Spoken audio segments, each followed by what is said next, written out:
3 weeks, but over the course of the season for the most part. So very quickly it's going to become evident that they are going to need some kind of spark, whether it's just going simple. I mean, we saw that in a different circumstance, but very similar in 99 with Ty Dappa football when you saw how bad it actually was. And you said, screw it, let's go with the rookie. I don't think it's going to be quite that drastic, but it could happen almost that quickly. And that's funny you bring that up because I made that comparison earlier. You know, is Mike Pettin going to debut as Bud Carson or Chris Palmer? He's facing the Steelers here. It could go one way or another. Now, of course, I'm leaning towards the Bud Carson way, but reality is pulling me the other. But that fits right into what you just said because I've made this mention off the air and on the air throughout the last few months is, man, look at how this is setting up with the veteran quarterback who's expected to be the bridge to the guy that you just drafted in the first round, and you're playing Pittsburgh in the first week, and you've got a new coach. I go, man, can it be any more similar to 1999? And them one game in going, you know what?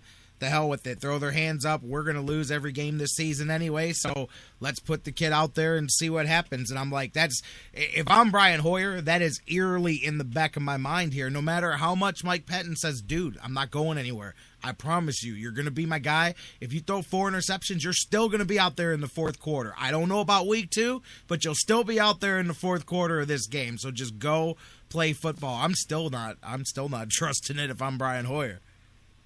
Yeah, and that makes it what's a little bit scary is that does make it easier to sort of give up on the season, to give up on this season in a way. Because normally when you give up on the season, say, all right, we're playing for that number 1 draft pick, which is, sadly a real possibility here, especially once we get into it and if things don't start out well.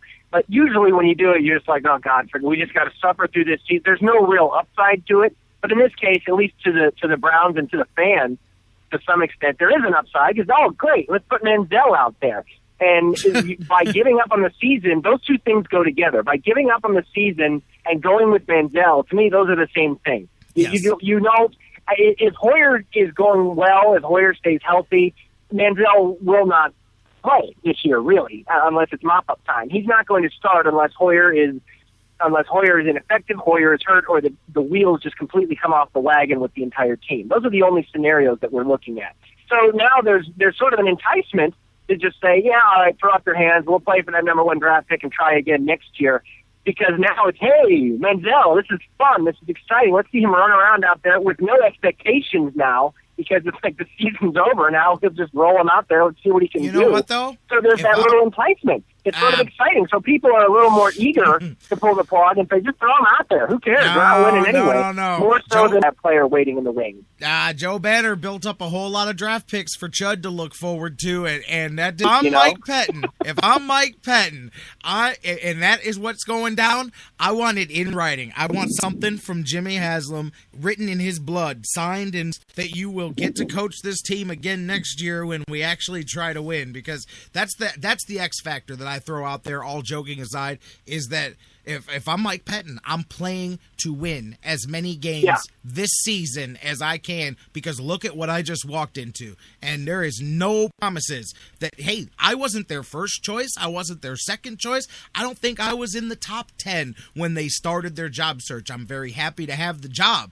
But if I don't win some games, I'm not going to have this job next year, because they're going to go get the guy they want, whether it's Chucky Gruden or whether they go get Cowher to stop selling cable or whatever it is. They're going to make a change. And so if I'm Pettin, I'm playing to win this year. And if playing Hoyer wins me 6 or 7 games and playing Manziel wins me 3, I don't care. I'm playing Hoyer until you fire me.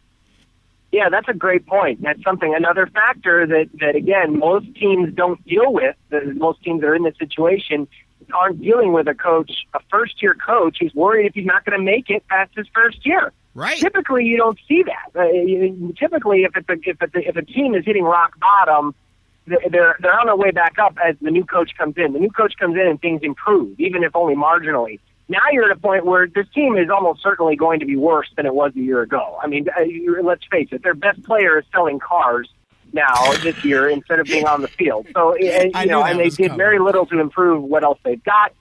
So, I wonder, too, if it's already built into his contract, that it's guaranteed that, if I stipulate to certain moves what the front office is enticing me to do, that I am guaranteed a second year.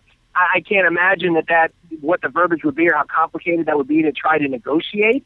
But yeah, I mean, good Lord, why would a guy in his situation go along with giving up on the season, especially after what happened to Chud last year, and we saw some conflict between the two? What good is it to him to play for a number 1 draft pick to get a player who he's never going to coach?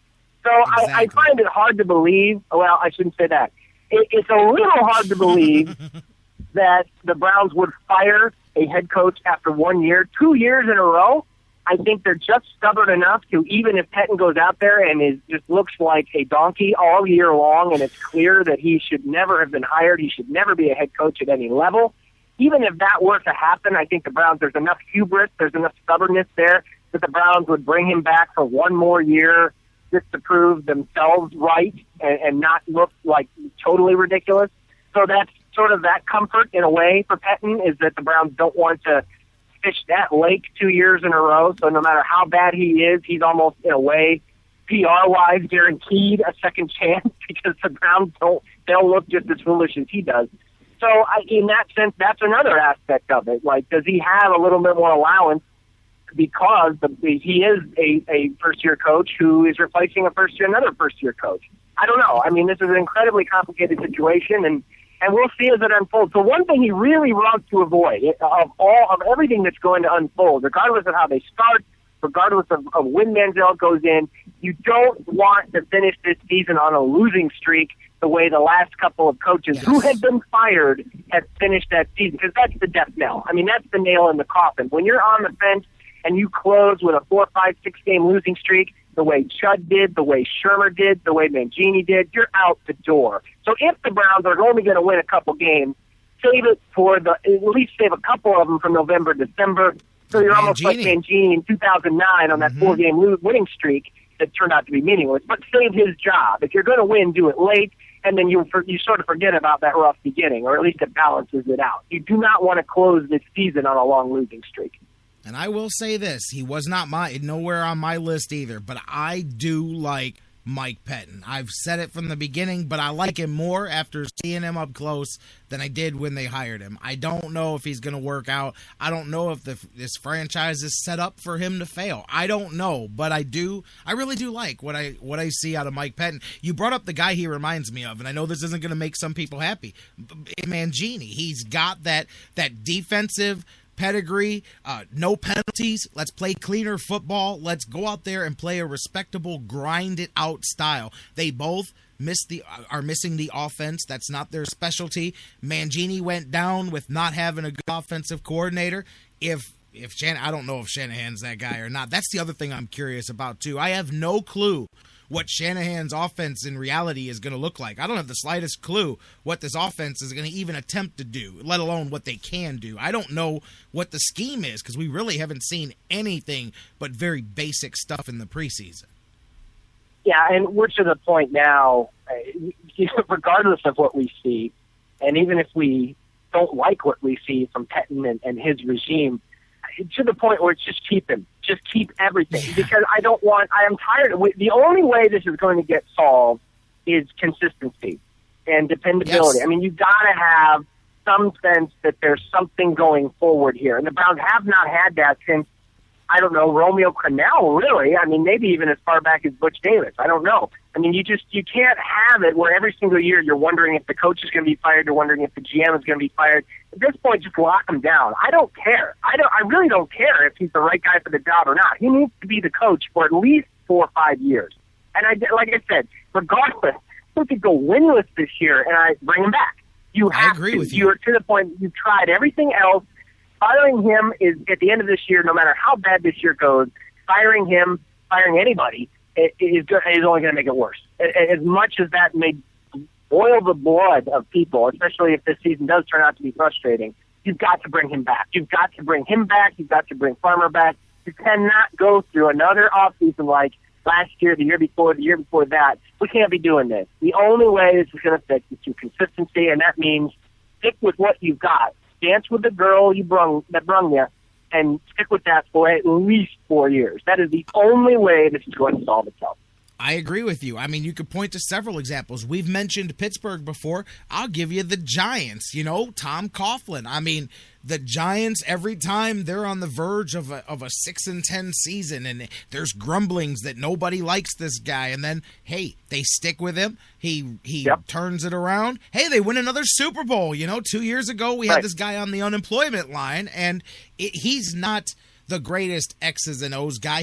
To me, he's like a motivator. He's more along the lines of like a Pettine type, a fire you up type of a coach, more than a drawing it up on the chalkboard and telling you how to go do it. He's a get in your face, go hit somebody kind of guy. And that wears on teams when you're losing. But the consistency of sticking with him, and number one, it lets him coach the right way and build the roster the way he wants, because he knows that he doesn't have to always look over his shoulder. And you're probably right, back to Davis, because I don't even think Romeo was ever comfortable enough not to always be looking over his shoulder, because there's always been front office dysfunction, and there's always been this whole front office and team has never all been on the same page, moving in the same direction together. That hasn't happened since '99. Right, and even if you're moving in the wrong direction, go there together. That's right. It. I mean, we don't even have that. We have them going in opposite directions. Nobody's going in the right and direction. They're all wrong. You've got people going in two wrong directions. Let's just go in one wrong direction for now. Let's just fix that first. Now, who cares where we're going? We're going the wrong way. That's fine, but we're going there together. Then, after a couple of years of that, we can worry about trying to find the right direction and moving there together. First things first, we got to crawl before we can run. Let's just get together and stick this together. Keep this core, not even core. What the core is what you talk about with teams and players. We're talking about front offices and coaches. Keep them together, even if they're the wrong guys, even if they're not right for the job. Stick with them. You have no choice at this point. I hear you, my man. All right, so let's put a button on this. Obviously, you say no possibility that they go with the upset here. What do you think this season? Are you looking at 3-4 wins from the way we're talking here? Yeah, and I let me preface this by reminding you, because I know this is going to come up. A year ago, each week, as we went through the season and picked the winners of the Browns, or who was going to win each game, I went back. I was 13-3 a year ago, picking the Browns. Now, so just saying, and picked one score exact for the first time in my life. Never had done that before. Just got to take a victory lap on that. So just to set that barometer a little bit. Blow a little smoke up my skirt. But having said that, yeah, I see this as, I see 3-13. That when I look at this team, this is what I'm looking at. And really, I hate to say this, but I really think this is going to be the worst season the Browns have seen since 2000. Since Chris Palmer's second year, since the runaway train, Spurgeon win, Doug Peterson, all of that. This, to me, is going to be, if not that bad, as close to that as we have seen. I think it's going to be similar to 2009, Mangini's first year, that they started 1-11, they won those last four, they finished 5-11, and that's what we remember. I don't know that this team has a 4-game winning streak in them, but I think it's going to be similar to that. I think they just don't have the weapons. I think what's really frustrating is, as I said, I look at this team compared to 2013, and it's worse. I just don't see. I'm not on board with Manziel. I don't care if he plays or doesn't. I don't think he improves this team. And their best player is no longer on this team. So somehow the Browns went 4-12 a year ago and managed to make themselves worse in the offseason, if by standing still or making bad choices, if nothing else. So I see nothing here that is better than a year ago on either side of the ball anywhere. And therefore, the record, I don't think, will improve. I think 3-13 is basically what we're looking at. You could talk me into 4-12. I think 4-12 is within the realm of possibility, but 5 wins, no. 6 wins, absolutely not. I think they're just not there. See, you know what though? This does show, because last year I remember there was so much optimism. There was a lot of 8-8s and maybe even, I think Dr. Football said, hey, they're going to win 10 games, and this year so far, of everybody on the panel here, that we've got a couple at 3-13. We've got at least one at 4-12. We've got a couple at 6 or 7 wins. That's where I'm at. That's where Dan Wismar's at. The most optimistic guy was Dr. Football, and he had him at best 7 or 8 wins of all the guys on our panel. But I mean, that'll show you the difference, like I said, and maybe that's very well deserved. We'll get an idea for that, And and I don't know that that's what's different, really. I think it's sunk a little lower than any typical year. I think in the last 5 or 6 years, since 2008 anyway, the year with all the high expectations coming off of Derek Anderson in 2007. That year, obviously, they were high